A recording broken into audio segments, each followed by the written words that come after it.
Olá, tudo bem? Você está pensando em comprar um imóvel, mas não sabe nem por onde começar?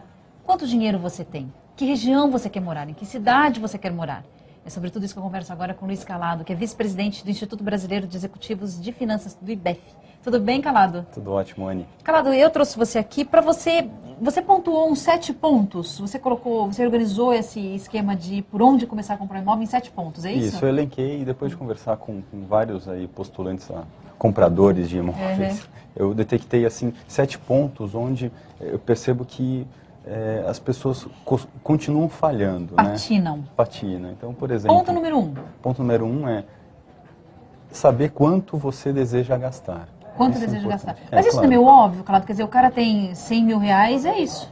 Não, não é. Muitas pessoas financiam um imóvel. Então, saber antes quanto você quer gastar evita que você compre algo fora do seu orçamento. Entendi. Né? Eu brinco um pouco com a pessoa que vai comprar o automóvel. Né? Você vai numa concessionária de automóvel, se você não tem muito claro quanto você quer gastar, você sai com o top de linha. É verdade, sai com Mustang. Isso. Não pode. E a compra de imóvel, ela é muito emocional. Tá? Então, o primeiro ponto é saiba quanto você deseja gastar. Perfeito. Segundo ponto? Segundo ponto é você tentar simular um financiamento. Ótimo. Tá? Isso é fácil de fazer? Pelos bancos? Como é que é? Sim, tem muitos sites de bancos que já possuem essa ferramenta de simulação.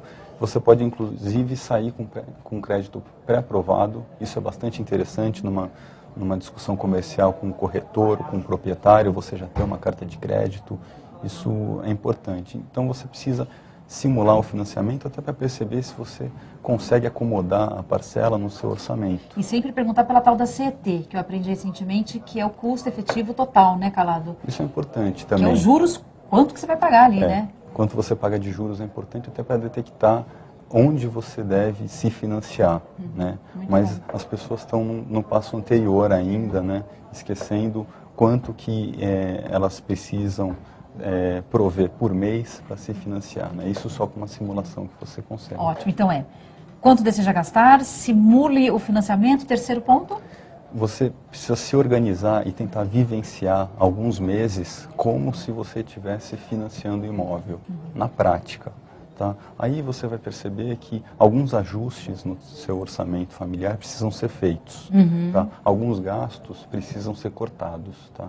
Mas isso é importante você fazer antes. Perfeito. Né? Caso contrário, você não paga o seu financiamento, a sua parcela mensal.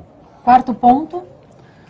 Quarto ponto é conhecer os custos, né? Não só os custos do empréstimo, que é importante para você detectar onde se financiar, mas os custos cartorais, isso é sempre esquecido. Caríssimo. Né? É um você detalhe. Tocou num ponto, Calado, que quando você chega lá na parte burocrática da coisa, você toma um susto, né? Você fala, meu Deus, mas o dinheiro já acabou no imóvel, mas ainda tem mais 5 mil reais, mais não sei quantos mil reais para pagar toda a burocracia, o corretor, você tem razão. Isso, e custos de reforma. Né? Muitas vezes você compra um imóvel, precisa reformar, tem alguma coisa, né, que precisa ser feita antes. Sempre tem.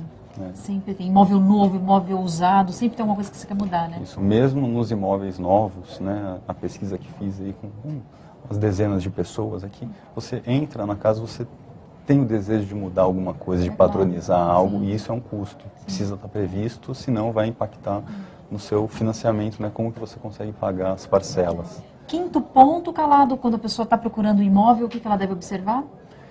Checar o imóvel. Né? Mas isso não é meio óbvio? É óbvio, mas ainda assim as pessoas esquecem. Não vai lá ver? Não vão. O momento da compra do imóvel é um momento emocional, né? Onde você não olha com todo o cuidado. Né? E o vendedor, né, geralmente, ele incentiva, né, ele mostra os pontos positivos do imóvel. Né? E você deixa todo... uma parte aí que pode gerar problemas, né, como áreas sensíveis que dão problemas de vazamento. Você precisa fazer uma busca mesmo, uma investigação cuidadosa. É isso que eu aponto também no meu livro. Se bate sol, quem quer ter o vizinho, se a rua tem segurança, se tem um monte de, sei lá, tem que ir lá, tem que ver, né, Calado? Sexto ponto?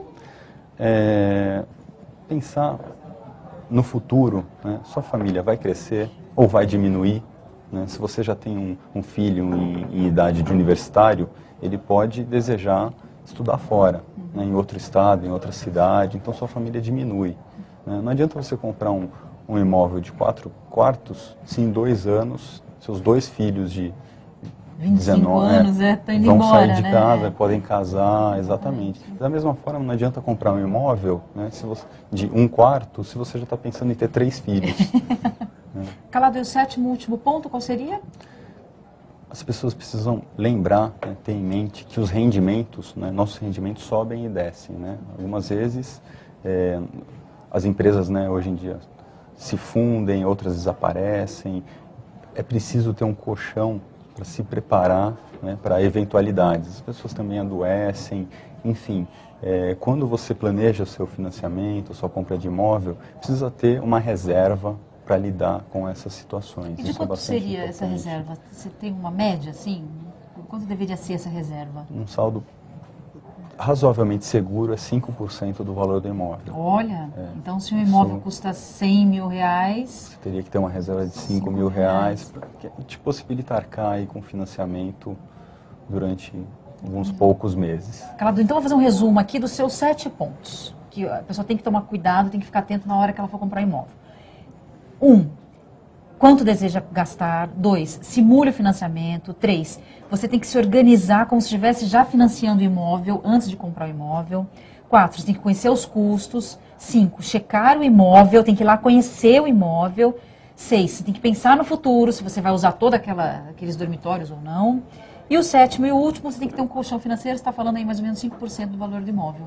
Exatamente. Isso? Agora imagina alguém que vai comprar entre 1 e 2 imóveis a vida inteira, se antes da compra ela já vai saber tudo isso. Sensacional. Você entregou o caminho das pedras para o internauta. Exatamente. Luiz Calado, muito obrigada por ter vindo ao Economia e a gente se encontra numa próxima entrevista. Eu que agradeço, Anny. Obrigado. E obrigada a você também que acompanhou mais essa entrevista super interessante, super bacana aqui no All Economia. Dessa vez a gente falou sobre o que você deve fazer quando você estiver pensando em comprar um imóvel. Eu te encontro no próximo bate-papo. Até lá.